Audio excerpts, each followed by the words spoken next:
دوستو channel subscribe like اور share فرمائیں، شکریہ۔ بسم اللہ الرحمن الرحیم، الحمدللہ رب العالمین والصلاة والسلام علی رسولہ الکریم، اما بعد۔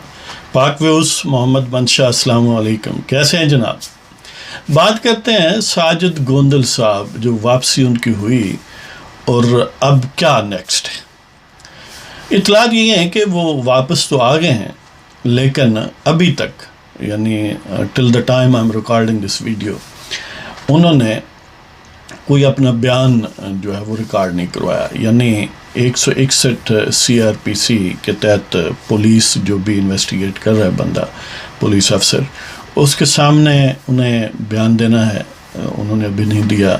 اور 164 CRPC کا ہوتا ہے بیان جو میجسٹریٹ کے سامنے دیا جاتا ہے، وہ بھی نہیں دیا۔ تو وہ گویا خاموش ہیں اور اپنے شاید پروز اینڈ کانس مبینہ طور پر یہی ایکسپیکٹ کیا جا سکتا ہے کہ وہ اپنے وکلاء سے رابطے میں ہیں اور شاید تھریش آؤٹ کر رہے ہیں کیا اسٹریٹجی ہو۔ لیکن سو فار یہی ہے کہ وہ سیر سپاٹے کے لیے بقول ان کے گئے تھے اور شمالی علاقہ جات کی طرف۔ آپ کو پتہ ہے شمالی علاقہ جات خاص طور پر گرمیوں میں بڑی اٹریکشن رکھتے ہیں۔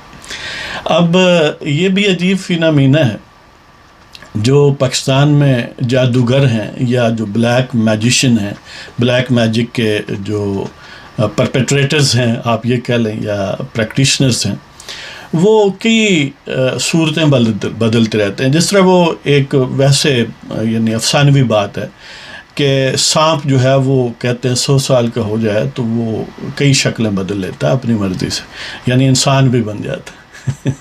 لیکن یہ بلیک میجیشن جو ہے، بلیک میجک کے پریکٹیشنرز، یہ انسان نہیں بنتے اور سب کچھ بن جاتے ہیں۔ تو بہرحال ان کے کئی روپ ہیں، آپ دیکھ سکتے ہیں۔ ایک تو مقتدر ہستیاں ہیں، وہ جنات ہیں، وہ فرشتے ہیں، نعوذ باللہ، یعنی ایک تنزیہ طور پر یا میٹافورک سینس میں کہا جاتا ہے۔ اور اسی طرح محکمہ زراعت ہیں، اب تم خاص طور پر ماشاءاللہ محکمہ سیاحت کا بھی روپ دھار لیا ہے۔ یعنی ان کے کیا کیا روپ ہیں۔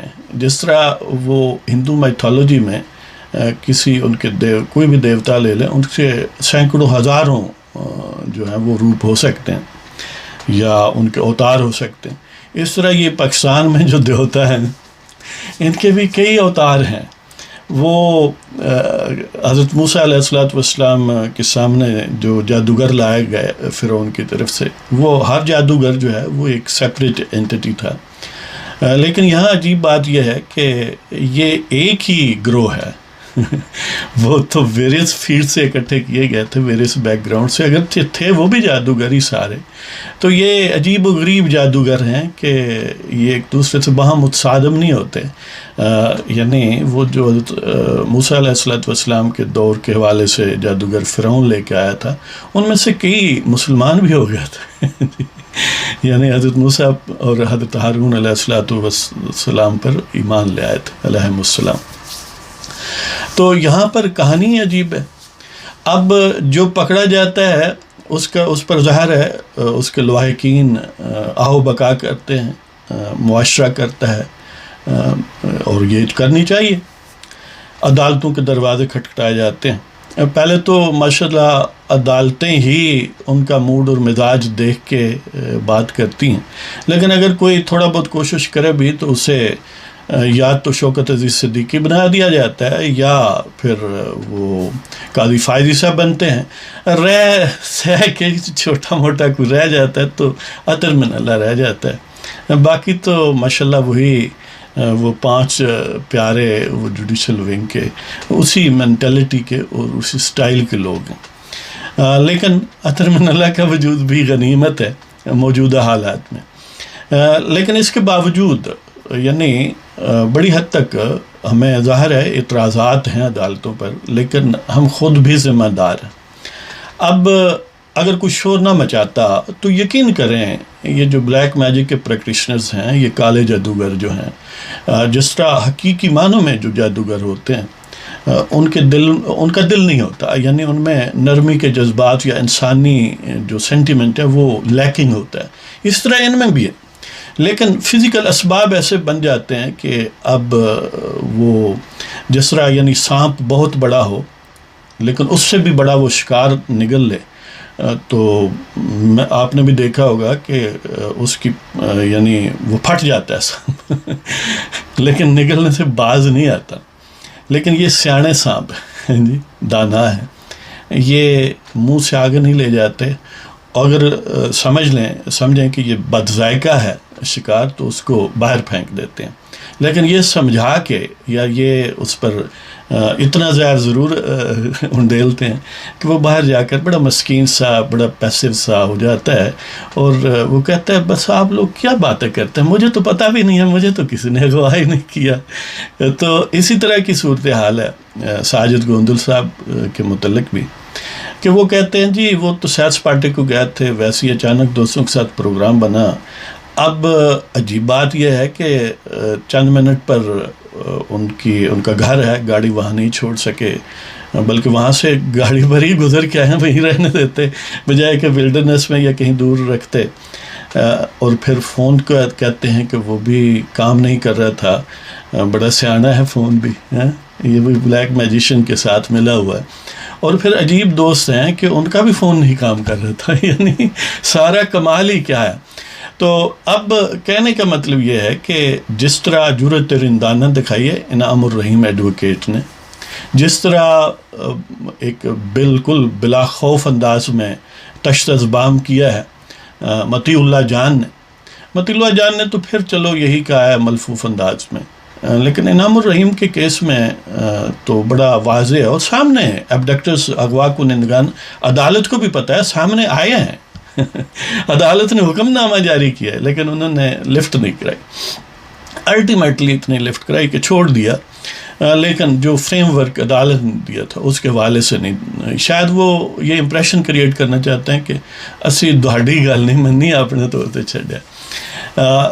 اور مطیع اللہ جان کی صورت میں کیونکہ اس طرح ایبڈکٹر سامنے نہیں آئے تو ظاہر ہے مطیع اللہ جان نے ان کا نام نہیں لیا، اگرچہ کوئی کمی نہیں چھوڑی اس کی آئیڈینٹیفیکیشن میں، اور سب جانتے ہیں، نہ بھی کہیں تو سب کو پتہ. اس طرح ساجد گوندل کا بھی سب کو پتہ ہے اور پتہ کچھ بھی نہیں ہے جی. تو وہ کیا کہتے ہیں کہ کسی شاعر، مجھے اب اس کا نام نہیں ہے لیکن آپ کو شعر سنا دیتا ہوں، کہ کبھی صیاد کا کھٹکا ہے، کبھی صیاد کا کھٹکا ہے، کبھی خوف خزاں، کبھی صیاد کا کھٹکا ہے، کبھی خوف خزاں، بلبل اب جان ہتھیلی پہ لیے بیٹھی ہے. کبھی صیاد کا کھٹکا ہے، کبھی خوف خزاں، بلبل اب جان ہتھیلی پہ لیے بیٹھی ہے. ہم ہمیشہ ہتھیلی پر لیے بیٹھتے ہیں، وہ ہمیں مارتے بھی ہیں، اٹھاتے بھی ہیں، اور بہتوں کو قتل بھی کر دیتے ہیں، بہتوں کی میت تک نہیں ملتی، لیکن پھر بھی ہم نام نہیں لیتے جی. شاید اس لیے بھی نہیں لیتے کہ بغیر نام لیے بھی سب کو پتہ ہے، پھر اب نام لے کر مزید مار کھانے کا کیا توقع ہے. تو ساجد گوندل صاحب کو یہ ذرا جرأت دکھانی چاہیے. ظاہر ہے یعنی جب تک آپ ظالموں کو تشت ازبام نہیں کریں گے، اور ظاہر ہے یہ پینفل چیز ہے، یعنی یہ کوئی آسان بات نہیں ہے ان کا نام لینا جو پرپیٹریٹرز ہیں. بندے کی زندگی اور موت کا مسئلہ ہے، اس لیے اگر ساجد گوندل چپ ہے تو ہو سکتا ہے میں ہوں تو میں بھی چپ ہوں، لیکن اس کے باوجود یہ بات ویلڈ ہے، جس طرح وہ ویلڈ ہے یہ بھی ویلڈ ہے کہ جب تک آپ ان کا ذکر نہیں کریں گے. دیکھیں نا، اب ذکر ہوا تو مطیع اللہ جان کو بھی چھوڑنا پڑا، انعام الرحیم کو بھی چھوڑنا پڑا. اگر سب اسی طرح پیسے بھی رہتے تو یقین کریں ان کو بھی نہ چھوڑا جاتا اور اپنی ٹرمز اینڈ کنڈیشنز پر ہی وہ چھوڑتے. تو اس طرح ساجد گوندل صاحب اس کو کیمولیٹو افیکٹ کو ملٹی پلائی کریں، مزید اپنا حصہ اس میں ڈالیں، اور کہیں خوف کو چند لمحوں کے لیے پرے رکھ کے بات بتا ہی دیں. پہلے بھی تو اٹھا لیے گئے تھے، پھر اٹھا لیے جائیں جی. اب تو ظاہر ہے مزید اٹھانا نسبتاً مشکل ہے نا، کہ اب وہ زیادہ ہائی لائٹ ہو چکے ہیں. لیکن ان سب باتوں کے باوجود ہم ان کی مجبوری بھی سمجھتے ہیں. ظاہر ہے چھوٹے چھوٹے بچے ہیں، بیوی ہے، بوڑھے والدین ہیں، اور پھر ایک ملازم آدمی ہے، ملازم آدمی جو ہے نا وہ باہر سے لوگوں کو نظر آتا ہے کہ بڑا ٹائی شائی لگائی ہوئی ہے یا سوٹ بوٹ ہے اور بڑے کمفرٹیبل کمرے میں اور میز آگے ہے، وہ بیٹھا ہے، شاید اب تو کمپیوٹرز وغیرہ آگے پیچھے، یعنی ایک اپیرنسز اور ڈسیپٹیو والی بات ہے۔ لیکن حقیقت یہ ہے کہ ملازم آدمی انلیس کہ وہ بلیک میجک کا پریکٹیشنر ہو جو محکمہ زراعت یا محکمہ سیاحت یا ایون نیب کا روپ دھارتے رہتے ہیں یا بعض اوقات الیکشن کمیشن کی شکل بھی اختیار کر لیتے ہیں، تو ان لوگوں کے علاوہ جو سرکاری ملازم ہیں، وہ سرکاری ملازم تو ہے نہیں، وہ تو قبضہ وہ تو فاتحین ہیں۔ اب فاتحین اور ملازم میں تو فرق ہے، تو ملازم آدمی کی لیمیٹیشنز ہم سمجھتے ہیں، لیکن اس کے باوجود اس ناسور کا حل یہی ہے کہ آپ اپنا دکھ بیان کر دیں، آپ جتنا جانتے ہیں اس کو بغیر کمی بیشی کے بیان کر دیں، تاکہ آخر یہ ظلم کی داستان کہیں تو ختم ہو۔ تو اس کے ساتھ ہی آپ سب دوستوں سے اجازت لیتا ہوں، خدا حافظ۔